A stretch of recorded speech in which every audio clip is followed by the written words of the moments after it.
Bonjour et bienvenue dans ce tutoriel vidéo qui va vous accompagner dans l'installation de votre matériel hydroéconome.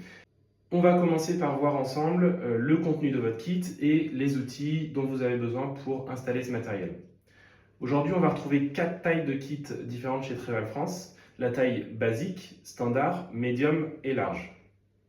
Dans la taille de kit basique, on va retrouver un cascade 1 GPM qui est à destination de votre salle de bain. C'est la pièce de couleur bleue, accompagné de son joint. On va retrouver également un Onecombe 5 litres 1 qui est à destination de votre cuisine et qui va être de couleur verte, également accompagné de son joint. Et pour finir, on va retrouver le PCW 8 litres qui va être à destination de votre douche. Donc ici, on retrouve le contenu du kit basique. Si vous avez choisi la taille standard, on va y ajouter un éco-bag qui va être à destination de la cuve de vos WC. Si vous avez choisi la taille médium, on va y ajouter un cascade 1 GPM pour un second lave-main d'une seconde salle de bain par exemple, toujours accompagné de son joint, et un second PCW 8 litres à destination d'une deuxième douche. Pour les grandes maisons, si vous avez choisi la taille large, on va y ajouter à nouveau un cascade 1 GPM pour un troisième lave-main de salle de bain par exemple, avec son joint, un cascade 1 GPM supplémentaire pour des maisons qui auraient une arrière-cuisine ou un studio séparé avec une deuxième cuisine par exemple, toujours accompagné de son joint, et un deuxième éco-bag pour un deuxième WC. Donc ici vous avez le contenu du kit large. Pour les outils dont vous aurez besoin pour intégrer ce matériel chez vous, vous aurez simplement besoin d'une clé en plastique grise comme celle-ci qui est disponible sur notre site, qui est parfaitement designée pour dévisser et revisser les bagues, qu'elles soient mâles ou femelles. La bague, c'est simplement la partie métallique qui va se trouver autour de votre mousseur, dans lequel vous allez venir retirer votre mousseur d'origine pour intégrer les mousseurs hydroéconomes. Si vous n'avez pas commandé cette clé grise, pas de panique, vous pouvez très bien aussi vous équiper, si vous en avez chez vous, d'une pince multiprise qui va vous permettre de venir dévisser et revisser les bagues métalliques. Attention quand même à ne pas trop forcer car elle peut abîmer ou rayer les bagues métalliques de vos robinets. Si vous avez choisi de commander également des bagues, qu'elles soient mâles ou femelles en fonction de vos installations, vous les retrouverez également dans votre kit. Si vous souhaitez mesurer le débit initial de vos points d'eau, vous pouvez le faire avec un débitmètre comme celui-ci, mais vous pouvez également le faire avec tout ustensile de cuisine ou de mesure qui va vous permettre de mesurer une quantité liquide et avec un chronomètre.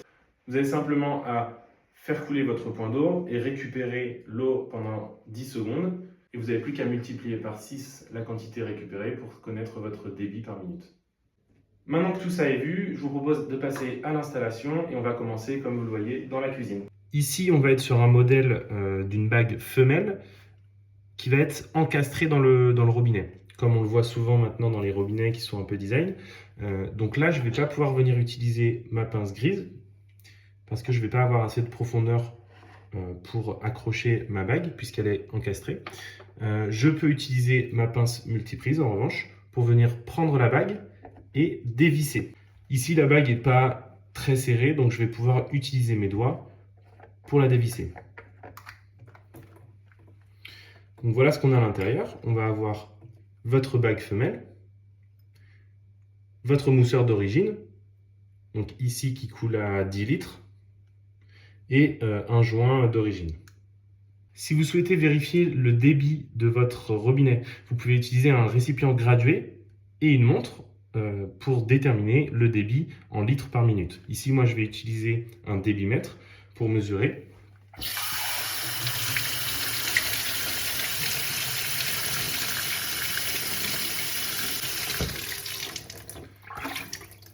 Donc là, on voit bien que le débit initial de mon robinet est à 10 litres par minute.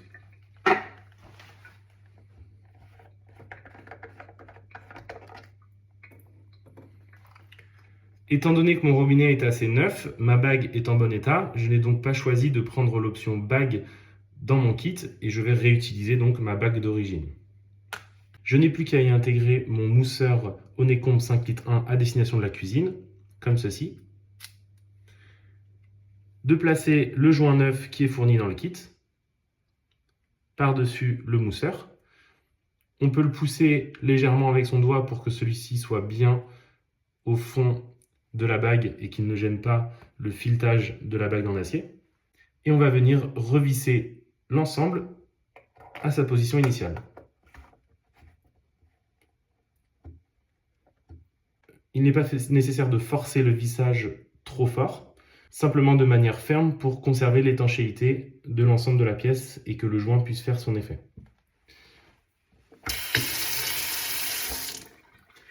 On peut vérifier à nouveau le débit.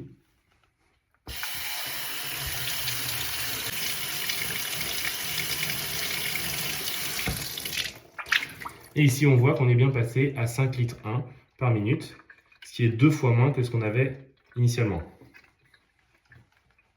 On va passer maintenant à la salle de bain.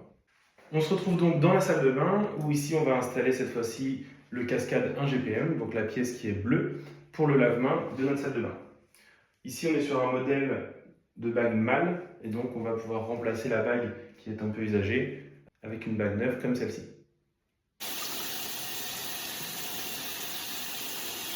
Ici, on va avoir un lavabo qui coule à 7 litres, donc ce qui est trop pour un lavabo de salle de bain.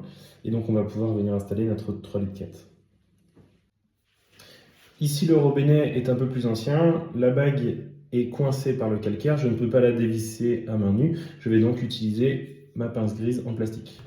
Pour ceux qui ne l'auraient pas, vous pouvez, comme évoqué tout à l'heure, utiliser la pince multiprise. Pour ceux qui auraient donc cette pince grise, elle est donc constituée d'un côté à destination des bagues mâles et de l'autre côté à destination des bagues femelles. Donc ici, moi je vais pouvoir utiliser ma pince grise du côté M24 qui est la dimension des bagues mâles. On va venir glisser la bague mâle dans l'encoche de la pince et simplement tourner celle-ci dans le sens des aiguilles d'une montre pour la dévisser.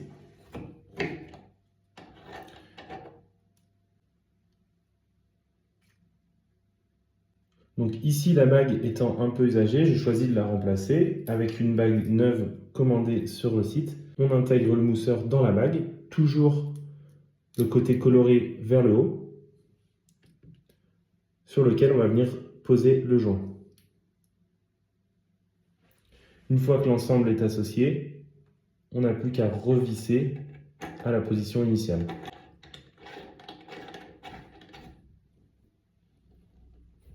Je vais venir ici revisser un peu plus fermement à l'aide de ma clé.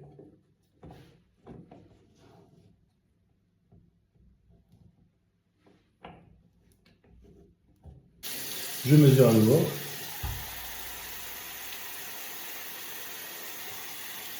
Et donc ici, on a bien un robinet qui coule à 3 litres 4. Pour la douche, on va venir installer donc un PCW 8 litres qui va s'intégrer directement dans le flexible de votre douche. Donc soit à ce niveau-là, à la base où vous retrouvez votre pommeau de douche, soit à l'entrée d'eau, ici à la base de votre flexible. Pour les douches qui ont deux sorties comme celle-ci avec une tête de douche en hauteur, il faudra dévisser la tête de douche pour intégrer le PCW directement à la base. On va donc commencer ici par le flexible de douche. Ici, pas besoin de la clé grise, vous vous en doutez, mais en revanche, si vous avez une clé multiprise, vous pouvez vous en servir si votre flexible n'est pas dévissable à main nue. Ici, je vais venir saisir la base du flexible, le dévisser. Il n'est pas trop serré, donc j'ai pu le dévisser. On va simplement venir donc intégrer le PCW au niveau de l'embouchure du flexible. Vous pouvez appuyer légèrement avec vos doigts pour que le PCW soit bien au fond et ne gêne pas le filetage. Et ensuite, on va simplement venir revisser notre flexible.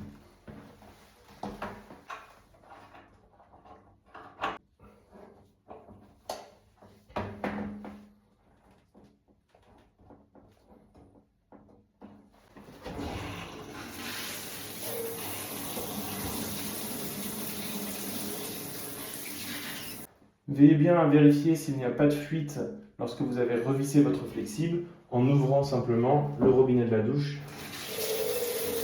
et en observant la base de votre flexible.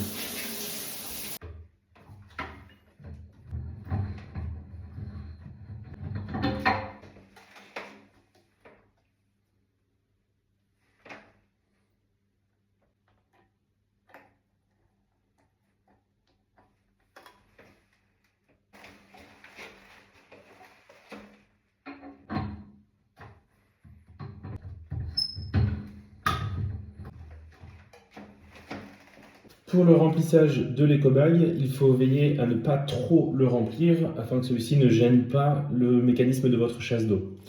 Donc pour ça, on va avoir un repère que vous pouvez ajuster en fonction du volume de votre chasse d'eau, qui va être à peu près à la moitié du sac.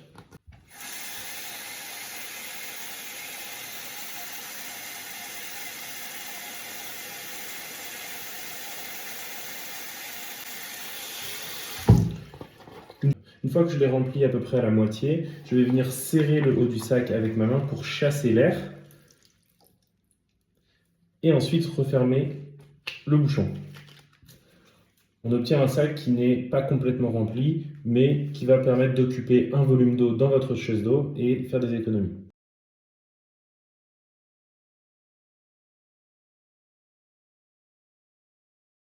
Pour les WC encastrés comme celui-ci, on va également pouvoir infiltrer l'éco-bag à l'intérieur de la cuve qui ici n'est pas visible par l'embouchure des deux boutons. Il va simplement falloir déboîter la partie mécanique qui cache la cuve des WC. Donc pour commencer, simplement un mouvement vers le haut, il y a des ressorts derrière qui vont vous permettre de libérer la première partie du boîtier. Une fois que c'est fait, on a simplement à faire un quart de tour sur ces deux languettes blanches qui va libérer la grille grise devant vous. Ici, c'est la dernière étape avant de pouvoir accéder à la cuve. On a simplement deux languettes à pousser vers le bas et on retire la dernière grille. Là, on peut voir l'intérieur de la cuve et c'est ici qu'on va pouvoir glisser l'éco-bag.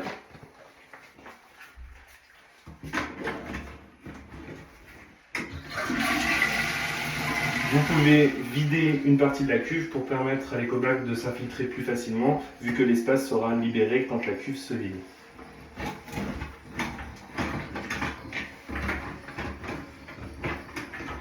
Essayez de toujours attacher l'éco-bag à un endroit fixe pour que celui-ci ne vienne pas déranger le mécanisme de la chasse. Ici, on peut s'accrocher par exemple au tuyau d'alimentation. Il ne vous reste maintenant plus qu'à remonter la grille.